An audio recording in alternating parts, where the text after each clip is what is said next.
வணக்கம். Welcome back to Jaz Tamil YouTuber. இன்றைக்கி இந்த பதிவில் நம்ம பார்க்க போகிறது நாளைய தினம், அதாவது 16/12/2025 பார்த்திங்கன்னா மார்கழி மாதமானது பிறக்குது. நம்ம தொடர்ந்து ஒவ்வொரு தமிழ் மாதம் அப்போவுமே அந்த தமிழ் மாதத்துடைய சிறப்புகள் பற்றியும் அந்த தமிழ் மாதத்தில் வரக்கூடிய முக்கியமான விசேஷ நாட்கள் என்னென்னக்கு வருது அப்படிங்கிறத பற்றி பார்த்துட்டு வரோம் இல்லையா. அந்த வரிசையில் இன்றைய தினம் நம்ம மார்கழி மாதத்தை பற்றி பார்க்க போகிறோம். தொடர்ந்து பதிவை பாருங்கள். மார்கழி மாதம் அப்படிங்கிறது சூரிய பகவான் குரு பகவானுடைய வீட்டில் சஞ்சரிக்கக்கூடிய காலம். இது பார்த்திங்கன்னா தேவர்கள் கண் விழிக்கக்கூடிய அதிகாலை பொழுதாக சொல்லப்படுது. அதாவது தேவர்களுக்கு பிரம்ம முகூர்த்த காலமாக சொல்லப்படுது. அவங்க கண் விழிக்கக்கூடிய சமயத்தில் நம்ம இறை வழிபாட்டில் ஈடுபட்டோம் அப்படின்னா நம்ம என்ன வேண்டுனாலும் அதை அவங்க அப்படியே நமக்கு அருள்வாங்க. அறிவியல் ரீதியாக பார்த்திங்கன்னா ஓசோன் மண்டலம் பூமிக்கு ரொம்ப பக்கத்தில் வரக்கூடிய காலம் இந்த காலம் அப்படிங்கிறதுனால இந்த சமயத்தில் பெண்கள் காலையிலேயே எழுந்து வாசல் தெளித்து கோலம் போடுறது, ஆண்கள் பஜனைக்கு போகிறது அப்படின்னு இந்த மாதிரி வேலைகள் எல்லாமே செய்வாங்க. மார்கழி மாதத்தில் சூரிய உதயத்திற்கு முன்னாடியே நம்ம எழுந்து குளிச்சு முடிச்சுட்டு இறை நாமங்களை நம்ம ஒரு முறை சொன்னோம் அப்படின்னா கூட 1 கோடி முறை நம்ம சொன்ன பலனை இது நமக்கு கொண்டுட்டு வந்து தரும். அதனால தான் அர்ஜுனனுக்கு செய்த கீதை உபதேசமும் மாதங்களில் நான் மார்கழியாகவே இருக்கேன் அப்படின்னு கிருஷ்ண பகவான் விரும்பி சொல்லியிருக்காரு.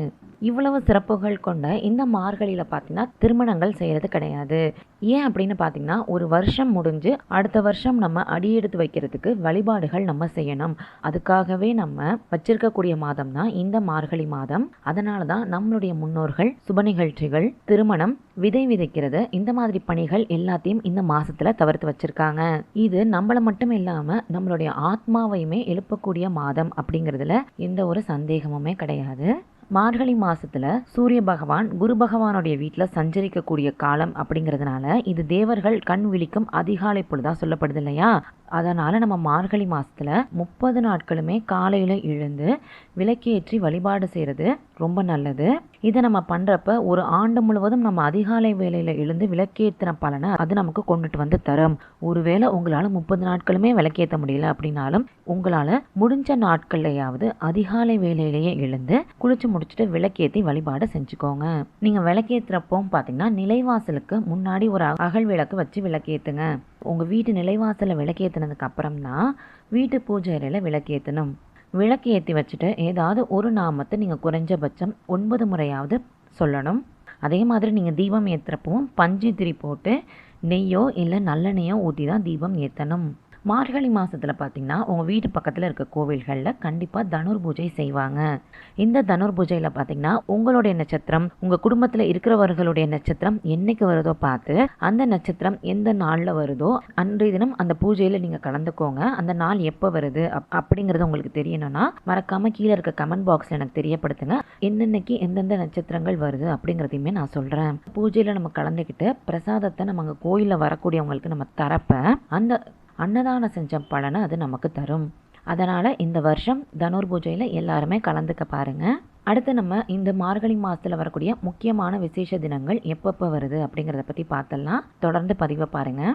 டிசம்பர் 16ஆம் தேதி செவ்வாய்க்கிழமை அன்னைக்கு பார்த்தீங்கன்னா தனுசு சங்கராந்தி, சபரிமலை நடை திறப்பு. டிசம்பர் 17ஆம் தேதி புதன்கிழமை அன்னைக்கு பிரதோஷம். டிசம்பர் 18ஆம் தேதி வியாழக்கிழமை அன்னைக்கு மாத சிவராத்திரி. டிசம்பர் 19ஆம் தேதி வெள்ளிக்கிழமை அன்னைக்கு அமாவாசை. டிசம்பர் 21ஆம் தேதி ஞாயிற்றுக்கிழமை அன்னைக்கு சந்திர தரிசனம். டிசம்பர் 22ஆம் தேதி திங்கட்கிழமை அன்னைக்கு சோமவார விரதம். டிசம்பர் 23ஆம் தேதி செவ்வாய்க்கிழமை அன்னைக்கு திருவோண விரதம். டிசம்பர் 24ஆம் தேதி புதன்கிழமை அன்னைக்கு சதுர்த்தி விரதம். டிசம்பர் 26ஆம் தேதி வெள்ளிக்கிழமை அன்னைக்கு சஷ்டி விரதம். டிசம்பர் 30ஆம் தேதி செவ்வாய்க்கிழமை அன்னைக்கு ஏகாதசி விரதம். ஜனவரி 1ஆம் தேதி பார்த்திங்கன்னா பிரதோஷம்.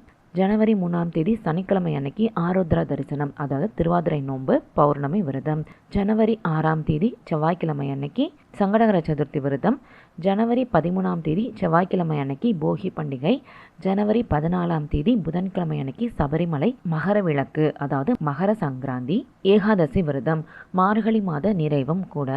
இதுதான் இந்த மார்கழி மாதத்தில் வரக்கூடிய முக்கியமான விரத தினங்கள்.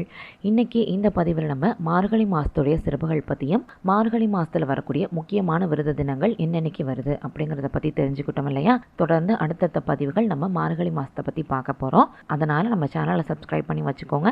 நன்றி, வணக்கம்.